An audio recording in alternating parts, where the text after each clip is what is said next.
many years ago now. I was trying to remember how many, and I don't, but somewhere between at least about 10 and 15 years ago. Some of you know I live in the Ananda community here in Palo Alto, but my partner and I also have a home in Menlo Park, and I always spend a few nights a week there. So it was a Saturday night, and Asha was going to be giving service the next day, and I was in our home in Menlo Park when at about 10 o'clock at night my cell phone rang, and I looked down and it's David Praver.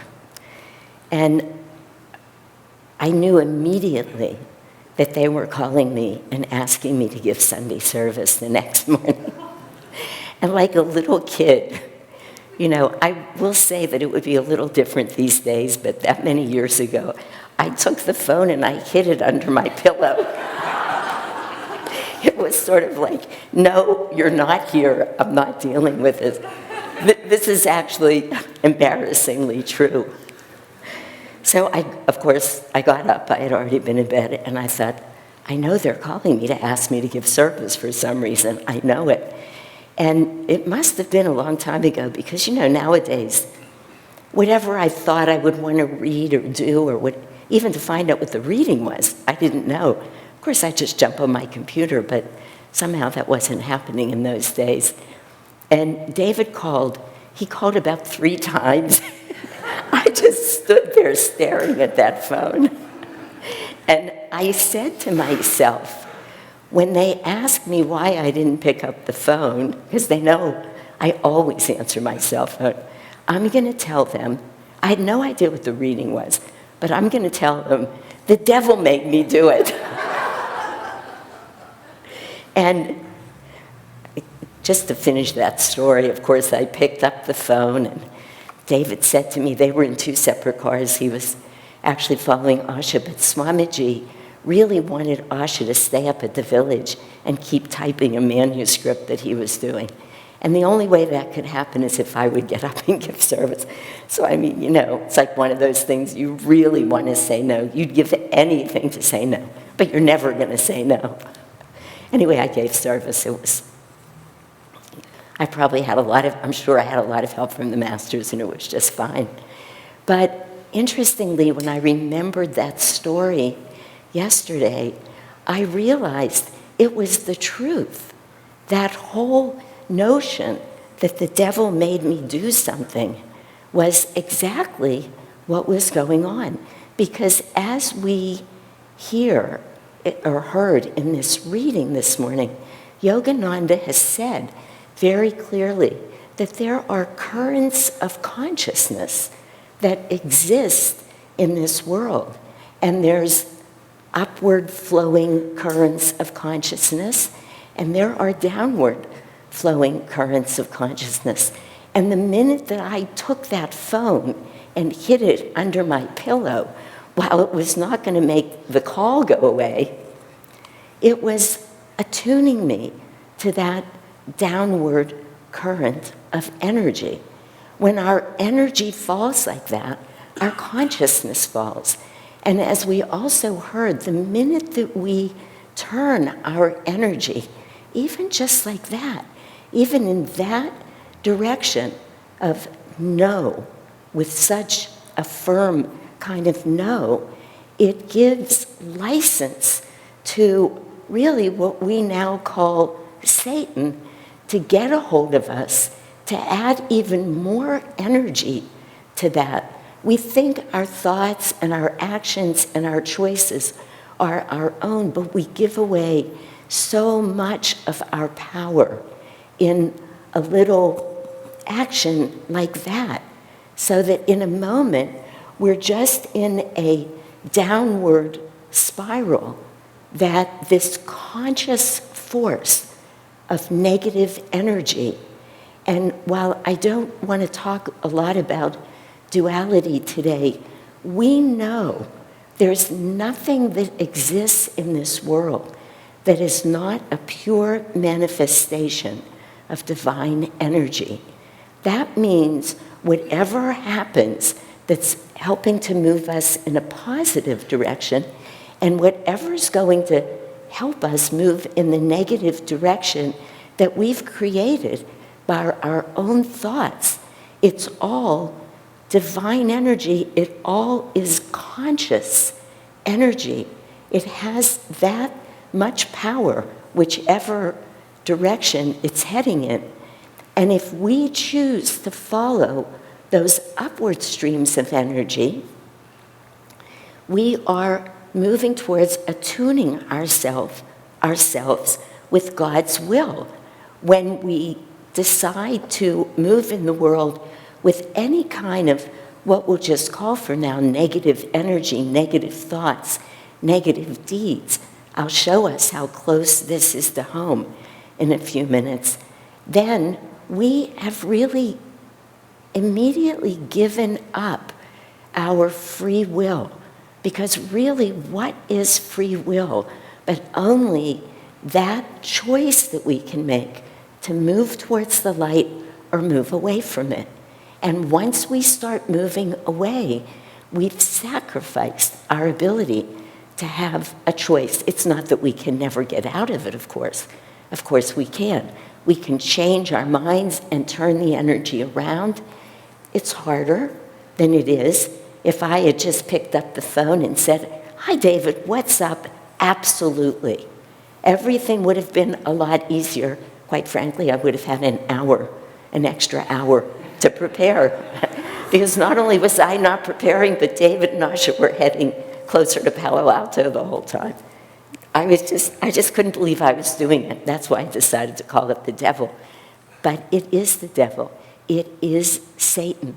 That is what we call Satan. And it has to exist, of course, because it's those energies that are keeping this whole world as we know it in existence. If we could all just follow those upward, inward, and upward currents of consciousness, we would all just immediately be back with the divine right at the core of our spine, and there would be no world. Now, the whole question of all of that, why did it have to happen in the first place? Why does it keep going? What's at stake here with God continuing to manifest himself as downward currents? I don't know the answer. I know that every great avatar says one of a number of things we will never understand until we attain enlightenment, at which point we'll know immediately why that's the case. And they tell us it's really not a good question to ask. Why don't we just put all of our time, energy, consciousness, thoughtfulness, mindfulness into, we're here, let's get on our path and get back. I just wanted to read again this, at least the end of the reading from this morning. By the way, wonderful chant. Desire is my great enemy, because here it is, right here where Krishna says to Arjuna, who's saying, why in the world do we do this? Why would we do this when it's just going to be bad for us? How many times do we have to learn? We've done it again and again, as we read in our festival, even lifetimes of it. And Krishna says to Arjuna, desire it is, passion it is, born of the darknesses, which pusheth him, mighty of appetite, sinful and strong is this, man's enemy. And this is really what happens to us. These currents of energy really convince us that we're not going to be caught, that we can get away with just a little bit, and that we can live that way in the world. I remember a couple of years ago, we had family with us over the holidays, and I wanted to order for them a dinner from Whole Foods, because it was foods that I don't cook. I don't even know how to cook. But I wanted them to have a Christmas meal. So our kids went out, and they went to pick up this huge dinner for 12 at Whole Foods. When they came back, I said to them, how much was it? Or do you have the receipt? And they said, it got so confusing. We don't know why. I mean, I knew it was a minimum of $200. They said, but somehow when we got to the cash register and it was really busy, and they just charged us $40. Nobody knew what to charge us, so they just charged us $40. So I sat with that for about a week, with everything running through my head. First of all, God himself knows I've given a good percentage of my income over the years to Whole Foods. Second of all, $200 to Whole Foods really doesn't mean that much, and I'm saying to myself, I could take that money and do something good with it, but it wouldn't leave me. I mean, again, I knew the whole time that I was going to go to Whole Foods and I was going to give them their money, which is exactly what I did. Although, interestingly, just to complete that story too, they wouldn't take the money from me. Isn't that amazing? They couldn't believe it. I said, I can tell you what I ordered. I know I owe you $200. The man said to me, nobody does this. I said, I'm sure. Nope, nobody does it. We don't want your money. Isn't that just interesting? But we have to be careful, and that's what this reading is saying.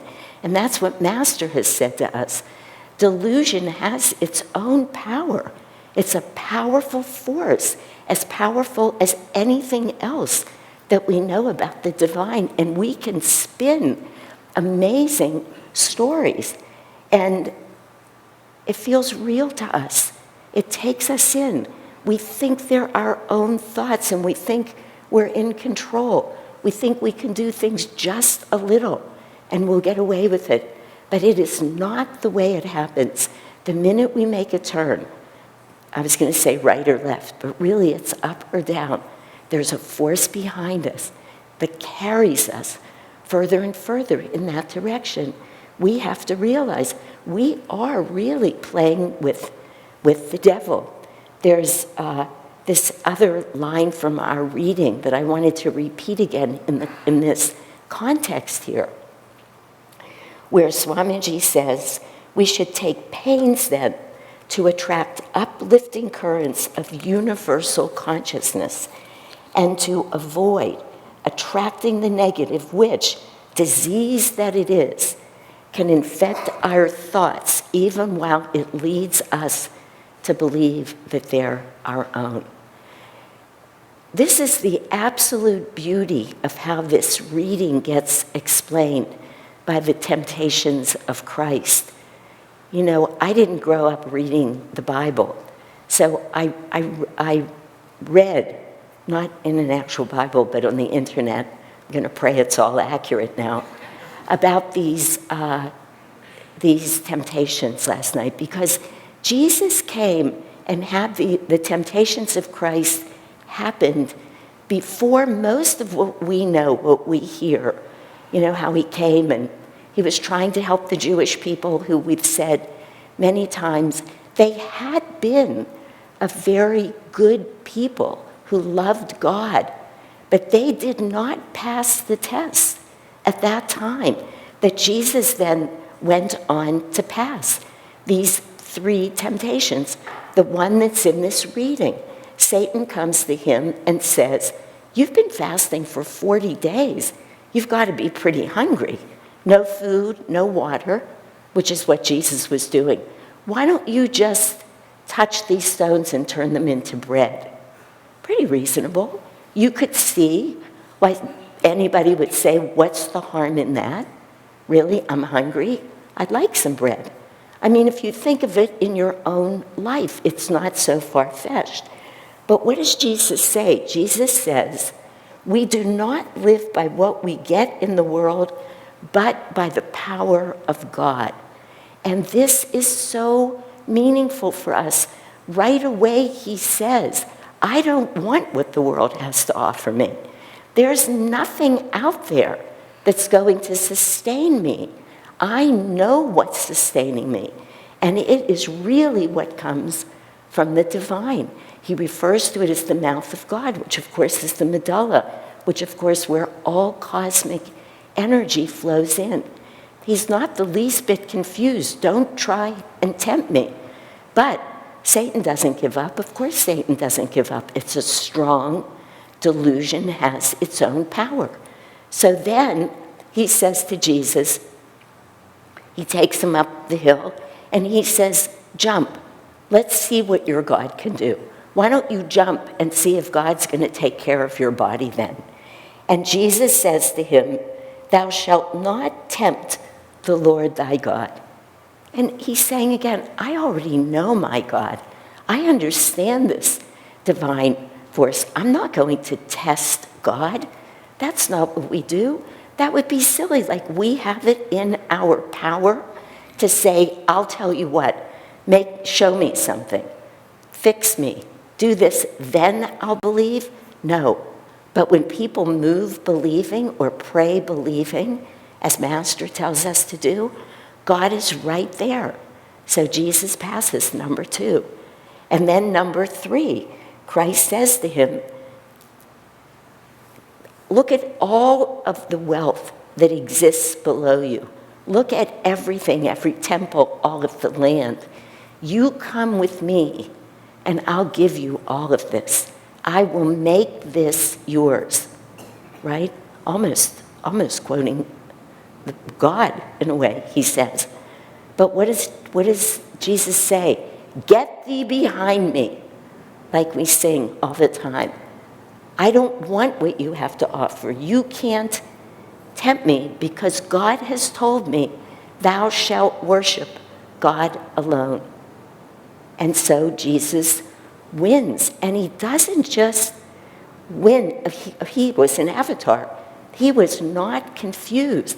But he then goes on to be able to do the work with the Jewish people that he came to do, having already shown what happens when you trust God, when you know God, when you believe in God.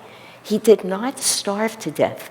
He didn't need that wealth. He didn't need God to show him any miracles. We are the miracle that we're here. We are already a living proof of everything that the devil is trying to get us to reach out into the world. And this is why in the Bible it says, therefore, at last the devil leaveth him, and behold, angels came and ministered unto him. He passed the test. God himself and all of the angels and anything anyone could have needed came to Jesus. And with that, he could go out and do the work. These temptations hold so many beautiful lessons for us, because who of us is not tempted?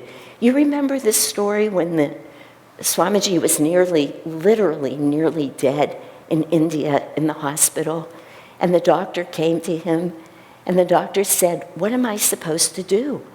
I know that if I use my money, I have children, I'm trying to send them to college. I only want to do good things. And if I bribe a few people, if I just live in terms of what's pretty standard here, or if I find kind of illegitimate ways to make money, I can take that and do good things with it. It sounds so reasonable. There are so many times in our life where we think something happens and we think, what else is wisdom but to keep what is mine for myself, is what we think. I could have had $200 in my pocket, right? It just looks like, look, it was their mistake.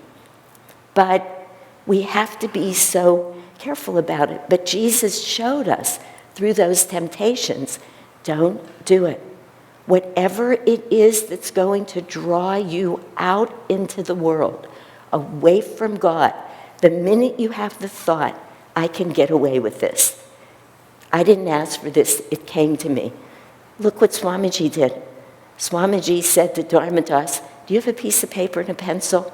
And he writes down an outline for what I think became Material Success Through Yogic Principles, 26 lessons. I'm pretty sure that's the book that came from there. That's what Swamiji did. No, never, never turn your energy toward darkness. There's that story that I think many of us have heard about the Lama who was taken prisoner by the Chinese in Tibet at the time that the Chinese were taking over Tibet and just came in with so much darkness. And he was in prison for 15 years with them. And the stories don't need to be told. I think most of us know what went on in those prisons was pretty awful.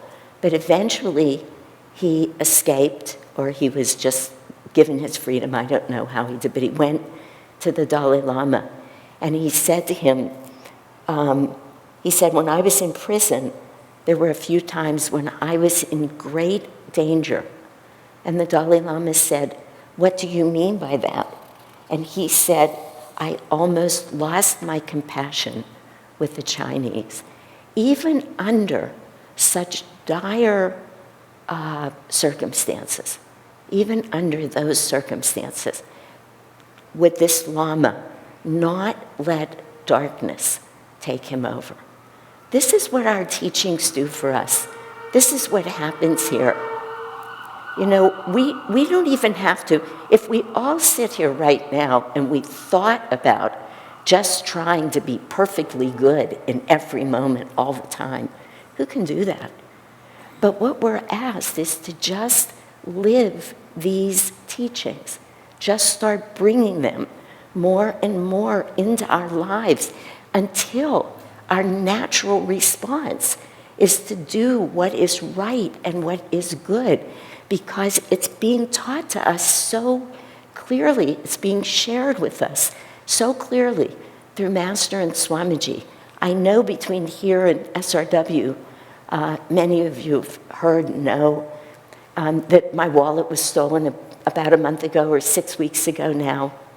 But what was so amazing to me about that story was how it had nothing to do with my mind, but just a lot of God's grace, I'm sure, but dedication to this path for all of these years. Just being here on Sundays, just listening to these teachings, just listening to this music, hearing the readings, sitting in classes, playing with my friends who are all of you, everything that would raise my consciousness. It was so totally natural to just go through that experience with ease, with caring about other people that were involved, with being able to be playful with the police, with the DMV people, with the Social Security people. These people, this is like walking down Manhattan and smiling at everybody. People look at you like, why are you smiling? It's not what goes on there. That's the kind of places you get drawn to when something like this happens.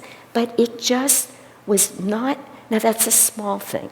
That's a very small thing. But I'd like to think that we practice these teachings enough, and I could be there if I was told tomorrow I had a cancer, or that somebody I love did, or all of the, you know, as we say, your house is gone in a moment with a fire or a flood, or that we live inside of these teachings, that we're training ourselves to jump into the upward flowing currents of consciousness, that we're giving God the opportunity to help us. And so, those of us who are young on our way to enlightenment, we get lessons by having our wallet be stolen. And then we can say to ourselves, look at that. It actually works. These lessons actually work. I heard this story. I wasn't there for it, but I heard somebody tell this story that Sri Kartikayan, who was a very good friend of Swamiji's and a man who has moved in all of the most powerful circles in India. I mean, just to say he's a smart man, he's a in the world powerful man, but he recognized Swamiji as soon as he saw him and really spent a lot of time with Swamiji in the last years of his life. He said to Swamiji one time, "Why did you call Ananda an intentional community. And Swamiji said, because it is our intention to live in the presence of God in as many waking moments as we can. Isn't that beautiful? I've used that phrase so many times, intentional community. It would have never dawned on me to ask that question, but it takes a lot of energy on our part to do that. Satan is very powerful. We read all of the stories when he comes and he tempts the greatest saints and sages, Jesus Christ, Saint Anthony, these popular stories that we've heard. And what has to happen when they're being tempted, even when the cave itself is literally falling on Saint Anthony, he screams out to Jesus. That's what he does. And that's what we need to train ourselves to do, is to just reach for the light.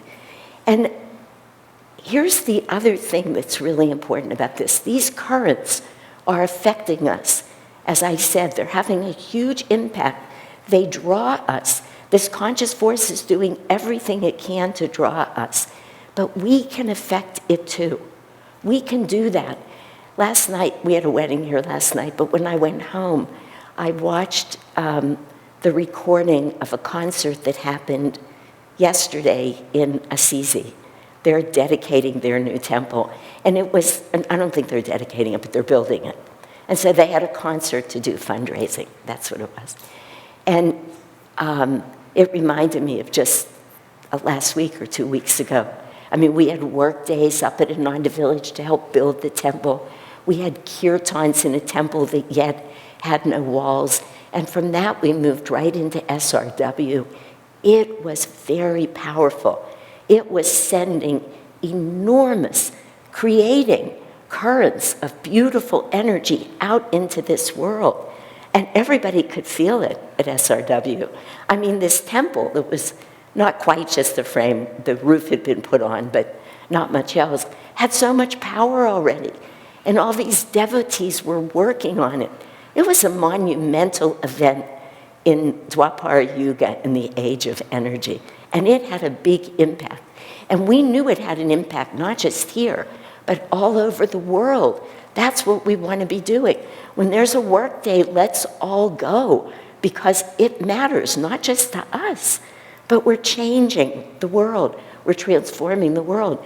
And yesterday, when Jyotish and Devi are in Assisi, so on this recording, the concert just happened, but somehow it was up. I was very happy about that. And Jyotish said about, and the concert was wonderful, by the way, so if you have an opportunity to find it online and watch it too. But Jyotish said, as they were talking about their temple, he said, what is this temple even now in all of the darkness that we have around us? This is a light. It's like sending a beacon of light with our energy by building these beautiful temples. We're just shining a light that has a magnetism and a current and a draw that says to everyone, come, and we'll hold this light up for you and show you the way. And no matter how much it takes for you to turn your back on Satan when he's tapping you on the shoulder and he's saying, come on, I'm going to help you get food, I'm going to help you have everything you want in the world, then you have it in you to say, I don't want what's in the world.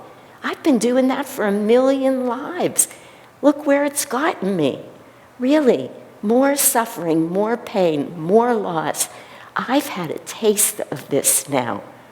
I know, I can feel the beautiful words to these songs, that perfect reading that James read today. This all comes through Master and Swamiji. This is what happens when we attune ourselves to God's will. And these are the practices we have to have. I just share one more thing with you because it came to me last night and it touched me. Because I was reading all this stuff about Christ and the Jews, I was thinking about just recently, we were up in Portland, and at the very last minute, I asked Rachel from the village, she happens to be with us today, if she would do the reading, because it was a multi-denominational panel that was happening that night. And it was just right before it, I said, here, can you read this Jewish thing that I had researched and brought? But I was going to introduce everybody, so we didn't think I should read it. So she did, beautifully. But she said to me right before, do you mind if she didn't even say sing, but say the Shema. The Shema is a very sacred prayer to Jewish people. And with such courage and such beauty in front of this huge audience, she got up and she sang, Shema Yisrael, Adonai Eloheinu, Adonai Echad. If I didn't think she'd kill me, I'd ask her to come up and sing it again. But I'm going to spare you my voice. But it's a beautiful prayer. Hear, O Israel, the Lord our God, the Lord is one. The Lord our God, the Lord is one. Everything around us, everything is God. It's a manifestation of that energy. And the Jewish people, when they're at their best, they say it a minimum of 4 times a day. When they wake up, when they eat again, when they go to bed. And there's a beautiful, because what follows that Shema in the Torah reading, this Bible-based, ancient Jewish teachings are in the Torah. And what follows it is, and thou shalt love the Lord thy God with all thy heart, with all thy soul, and with all thy strength. And then it says, and thou shalt repeat these words when you're sitting up, when you're lying down, when you're taking a meal, when you're teaching your children. This is right out of the Torah.